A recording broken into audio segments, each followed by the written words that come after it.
தளபதி குட்டி ஸ்டோரி முடிஞ்சது. இனிமே முதலமைச்சருடைய குட்டி ஸ்டோரி கேட்க போறோம். நம்ம என்ன கேட்கலாமா? மாண்புமிகு பேரவைத் தலைவர் அவர்களே, தாங்கள் பேரவைத் தலைவராக ஒருமனதாக தேர்ந்தெடுக்கப்பட்டுள்ளீர்கள். தங்களை இந்த ஆசனத்தில் மாண்புமிகு பேரவை முன்னவரும் எதிர்க்கட்சி தலைவரும் தங்களுடைய கரங்களை பிடித்து அழைத்து சென்று அமர வைத்தார்கள். இந்த சம்பிரதாயம் எப்படி வந்தது என்று சொன்னால் சுவாரஸ்யமாக இருக்கும். பெரிய வரலாறு சம்பவத்தில் உள்ளது. இங்கிலாந்து நாட்டில் உள்ள பாராளுமன்ற நடைமுறைகளை போன்றதே நம்முடைய பாராளுமன்ற நடைமுறைகளும்.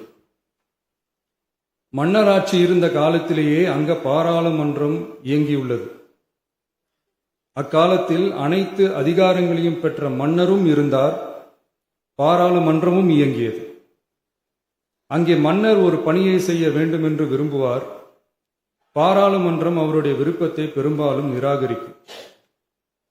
மன்னர் விரும்பிய காரியத்தை பாராளுமன்றம் நிராகரித்து விட்டது என்கிற செய்தியை மன்னருக்கு சொல்ல வேண்டியவர் பாராளுமன்ற தலைவர், ஸ்பீக்கர் என்பார்கள்.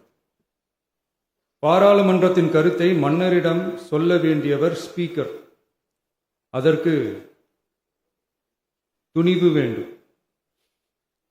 சில பணிகளை செய்வதற்குத்தான் பாராளுமன்றத்தின் அனுமதி வேண்டுமே தவிர அந்த ராஜ்யத்தில் உள்ள எந்த பிரஜைக்கும் மரண தண்டனை விதிக்கும் அதிகாரம் மன்னருக்கு உண்டு.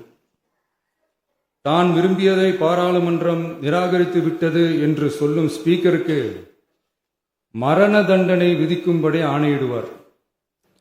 தலையை வெட்டி விடுங்கள் என்று ஆணையிடுவார்கள். இது பலமுறை நடந்ததால் யாருமே இந்த ஸ்பீக்கர் பதவிக்கு வர விரும்ப மாட்டார்கள்.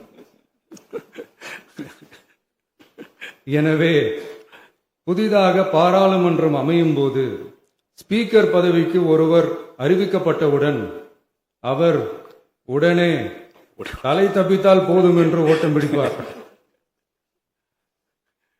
அணை முன்னவரும் எதிர்க்கட்சி தலைவரும் அவரை தடுத்து நிறுத்தி அவர் கைகளை பிடித்து இழுத்து வந்து ஆசனத்தில் அமர வைப்பார்கள்.